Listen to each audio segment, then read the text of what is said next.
Hello, and welcome to a currently unnamed group of weirdos playing Pugmire, also known as Go. Pugmire is similar to Dungeons & Dragons and other medieval fantasy tabletops, except it takes place in a post-apocalyptic future where the race of humanity has died out and been replaced by sentient animals like dogs. The characters in Pugmire fight monsters like the evil cat necromancers and search for hidden relics of man, which they regard like ancient deities. Pugmire was created by Eddie Webb and published by Onyx Path, and you can download the early access version, which is what we're using, for just $2.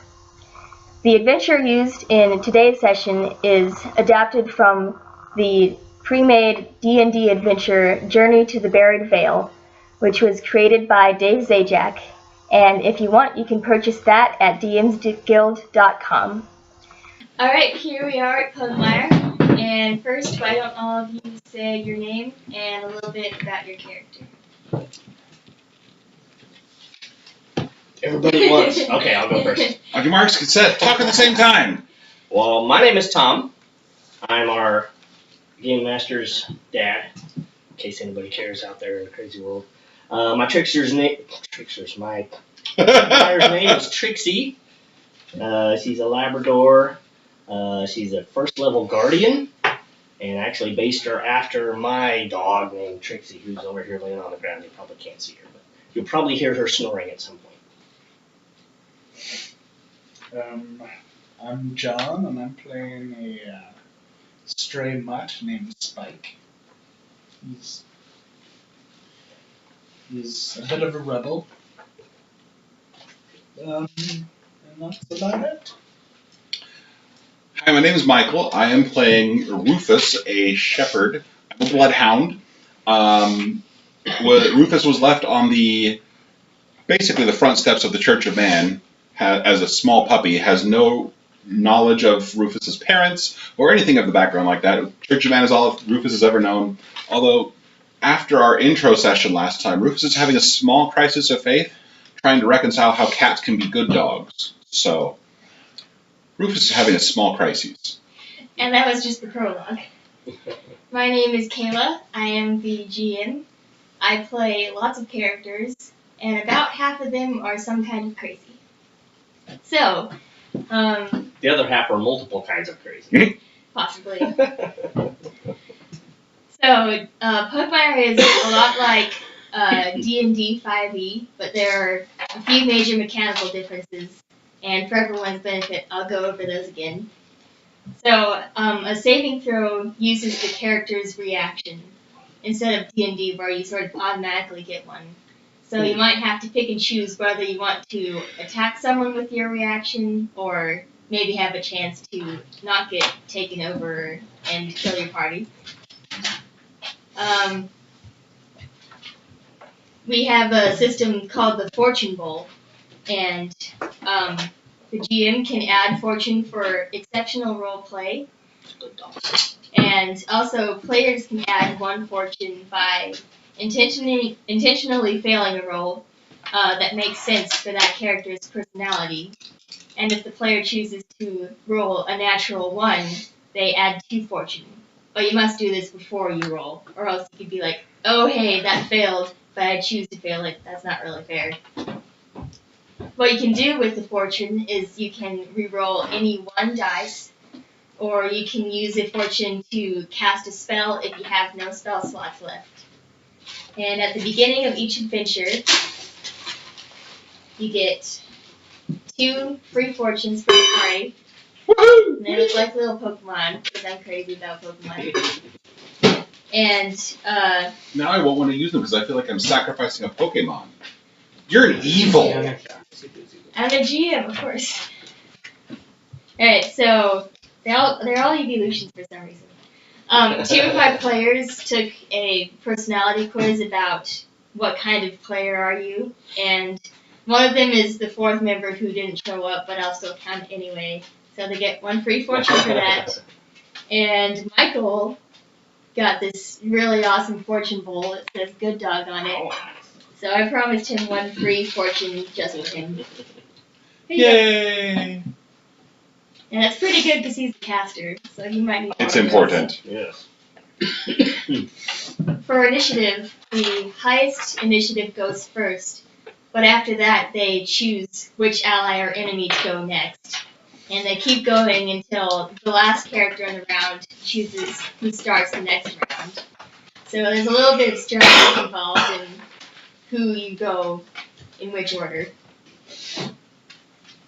Spellcasters regain half of their spell slots during a short rest, which doesn't make a lot of sense at level 1 because you don't have any anyway, but still kind of useful.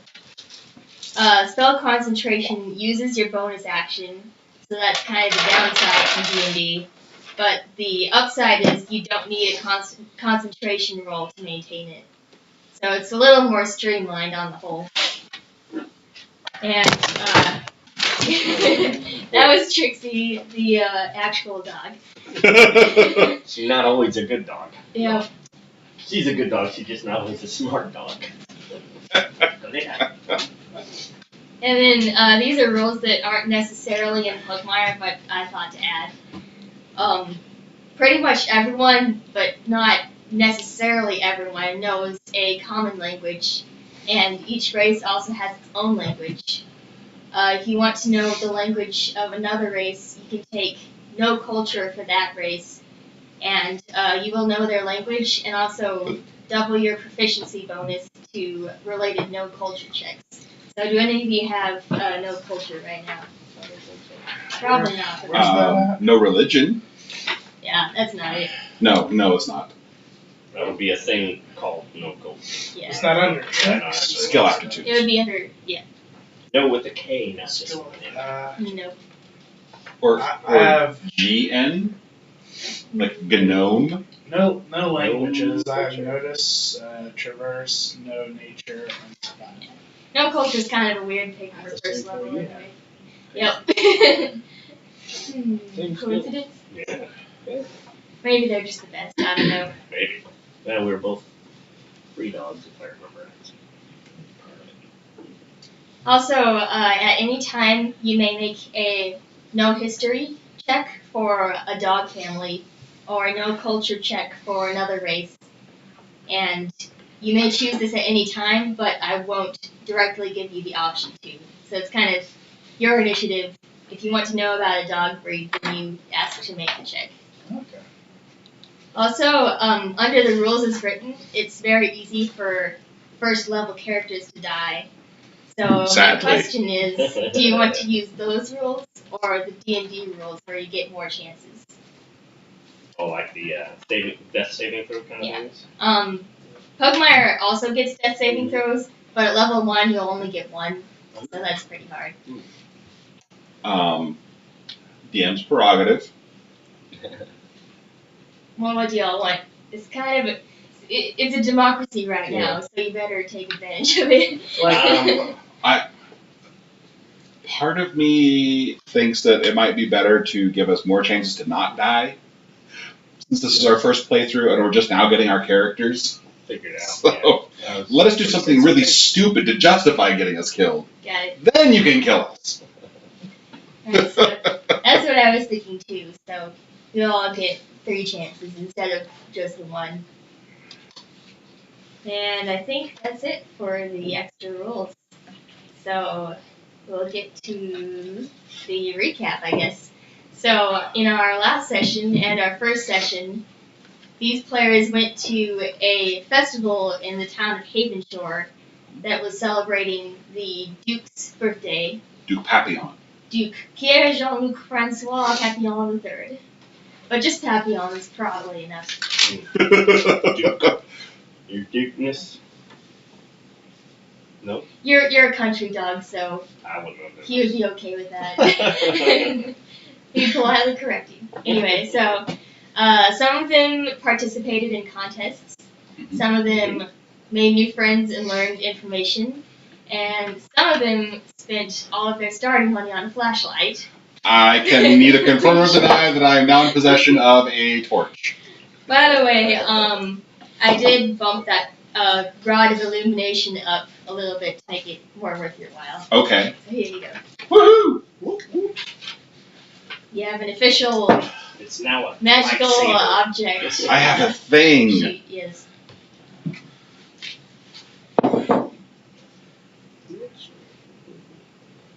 Man, my notes were so small I can barely read what I wrote last time.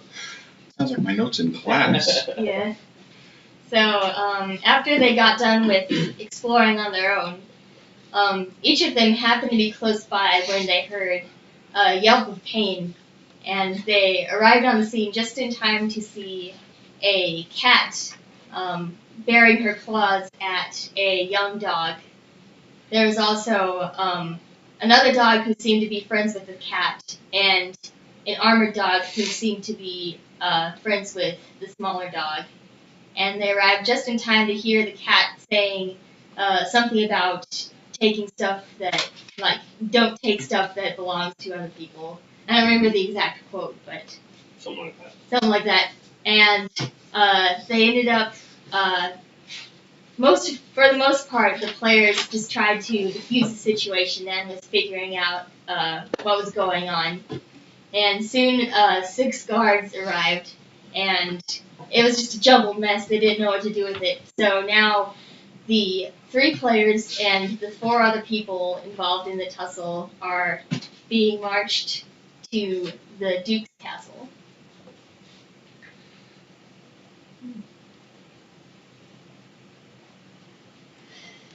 How is volume doing? Music. Alright, so you are surrounded by the 6 guards. 5 of them are dogs and 1 cat, and they're just, trying to keep you quiet and moving forward. You have,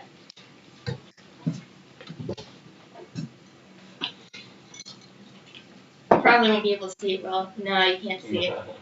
So I'll edit it for the video, but for you guys, you have that dog. She's looking just very sheepish, almost looking like she's about to cry, head down and stuff. And she has a little claws raked on her cheek. That's the one Tail that between her Cat legs. was mugging, essentially.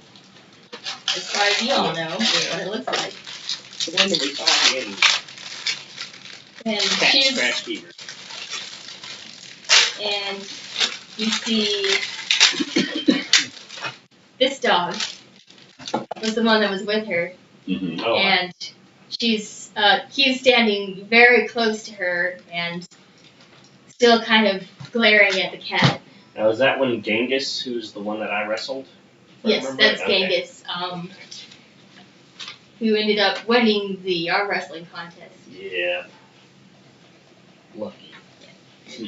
2 of my players are like broke right now, which makes my job easier. It's pretty nice. Sure, I'll take this dangerous job. I need money. Alright, let's see. The other 2, this is the dog that was with the cat. And he's just looking scared right now. Not like, oh my gosh, we got caught kind of scared, but just, oh my gosh, there's all these authorities and I don't know what's going on. And the cat is...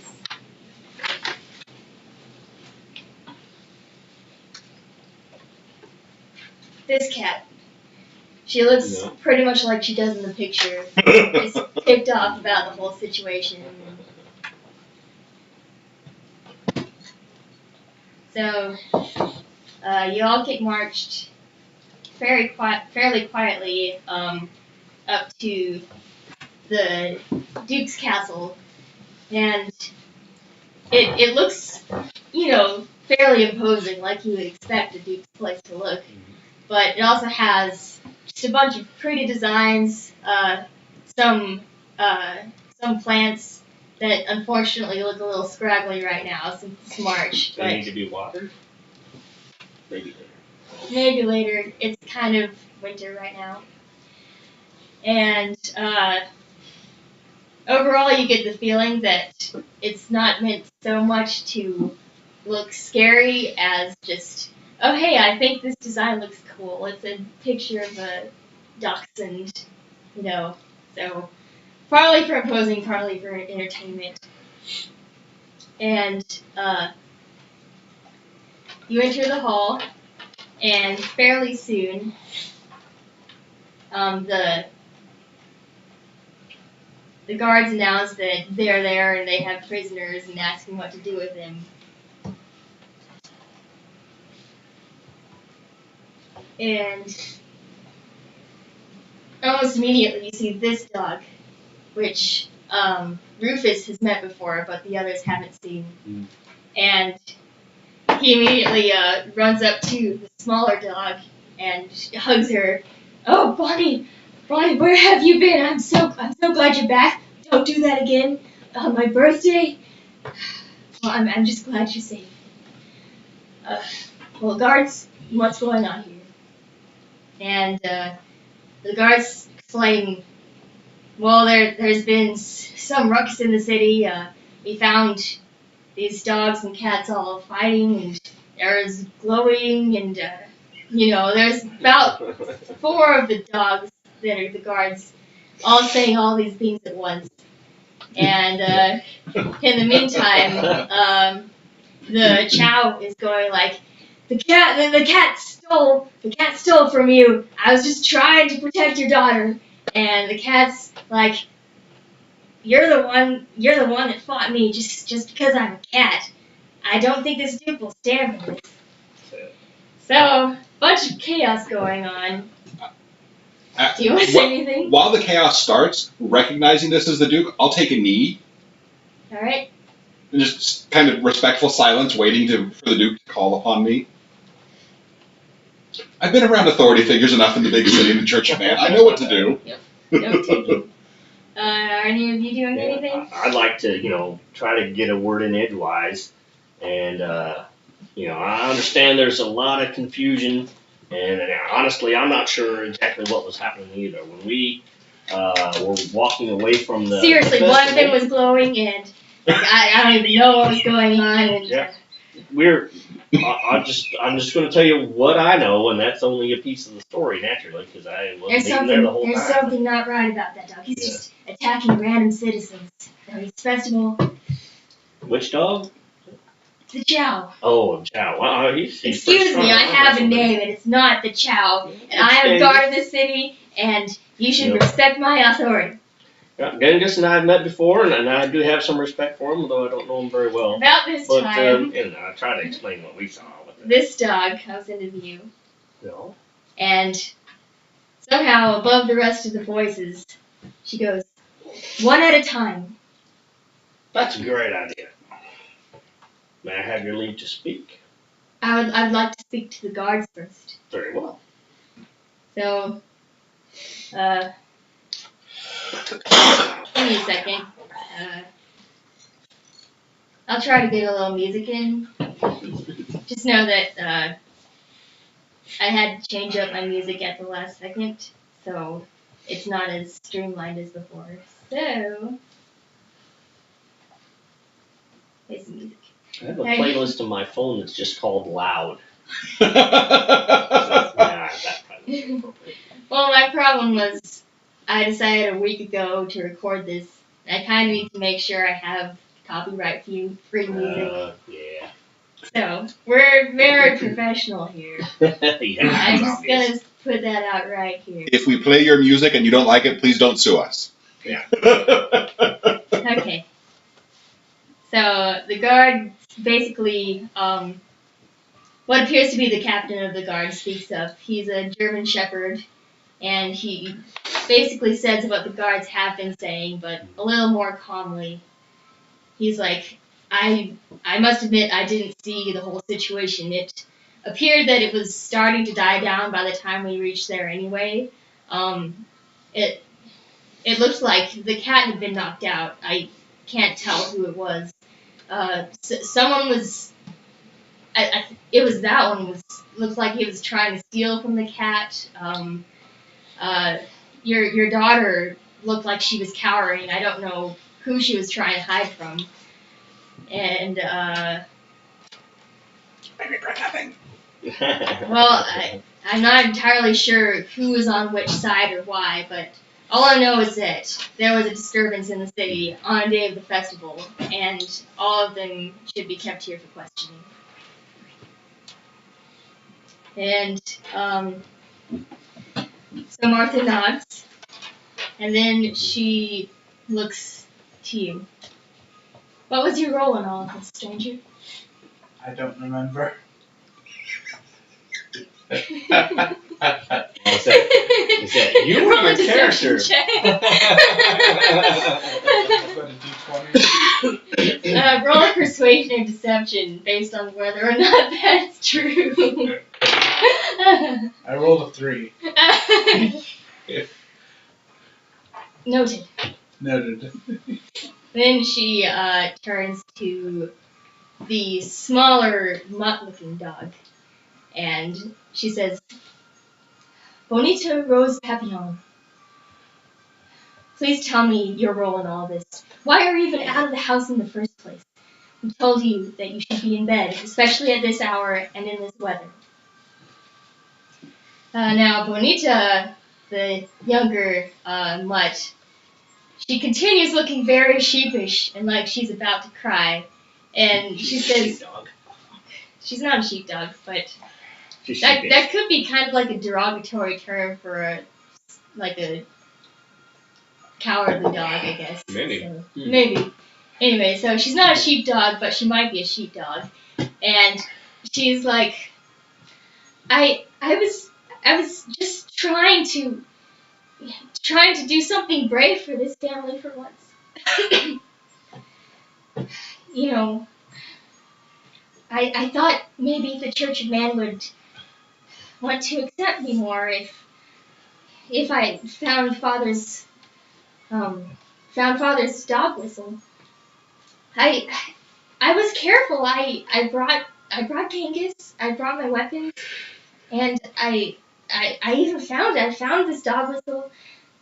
The cat had the dog whistle. She was holding it up, and I guess I tried to steal it back. And at this point, Martha is like, Bonita, a true dog man does not steal, even from people who are not like you, and even in an attempt at retribution. Retribution belongs to the Church of Man alone. And we told you that you should be in bed. Now, if you have nothing else to say, you march to your room right now before you make that cold of yours worse. And Bonita sneezes and almost cries and goes up to her room.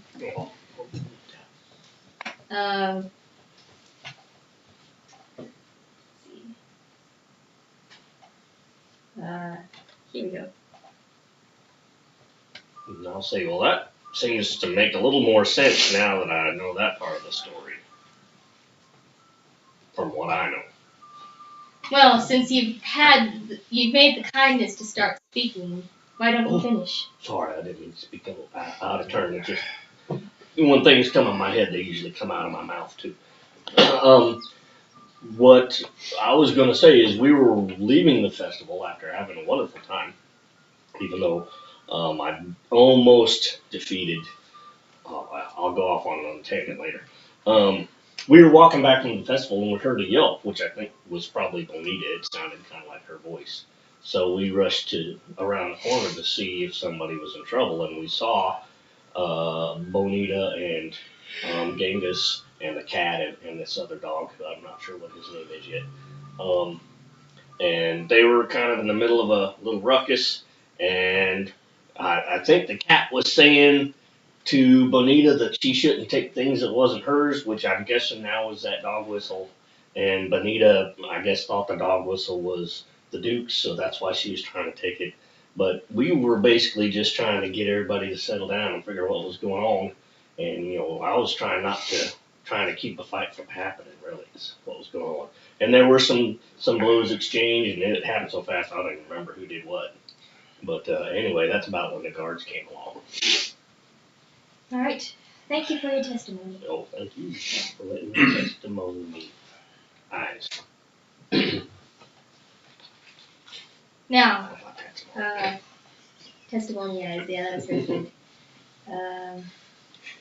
Testimonification. Start making up random words, adding wrong prefixes and suffixes.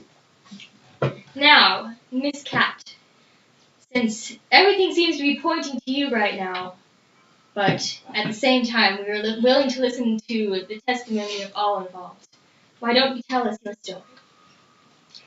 So, the cat goes, well, I was just at this festival, minding my own business. You know, it's not my fault that I'm a cat. A lot of people seem to think that I chose to be a cat, you know, but anyway, we were just at this festival, just seeing what was going on, you know, paying for our food like everybody else, you know, looking at all the competitions like everyone else. And I found something on the ground. And I really did. Just found something on the ground, and it apparently this dog, that dog who just left, who is your daughter, apparently she thought that we had stolen it or something. I don't know. Apparently you're not allowed to just pick things up off the ground around here. Go and make some rolls for a second.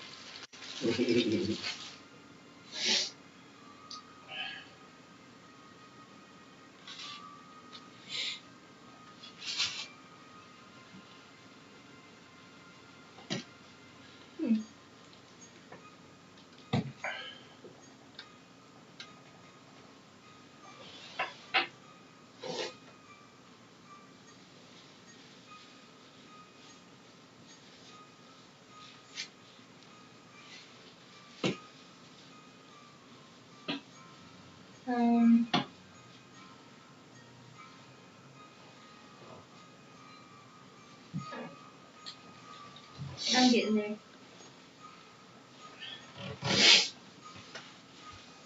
I have everything in alphabetical order and not necessarily order of appearance. Because I'm very professional. Alright, if anybody wants to, you can make a sense motive check. Wisdom? It's wisdom. Got a 12.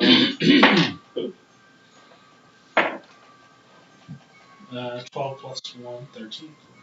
18. 9. Alright. You're not very familiar with cats. No. You can't really tell based on her mannerisms. She seems kind of like the expected sneaky cat, but no more or less sneaky than any other cats you might have seen. Mm-hmm. You two, she seems to be telling the truth.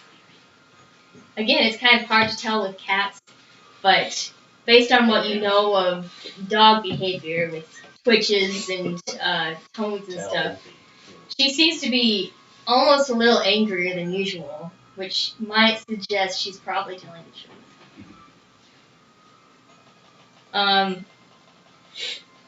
Right now it's hard to tell whether anyone else believes her or not.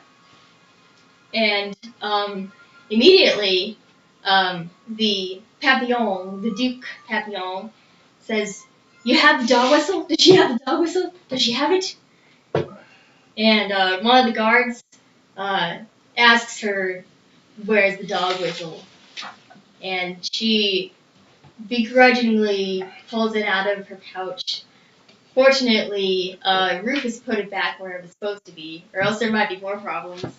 Reaches out of the thing that was pouch, glowing and all this? Okay. and she pulls out this small metal tube, which looks a lot like something that you wear. Mm-hmm. Except this one is golden, and it has a leather cord wrapped around it, like as a necklace, and the leather cord looks broken. And immediately, the Duke kind of forgets where he is for a second, and his tail starts wagging, and he's like, "Oh, you found it, thank you so much." And Martha says, "Dear, do not forget that she was trying to either take it for herself, or perhaps she stole it. We haven't figured out yet." And then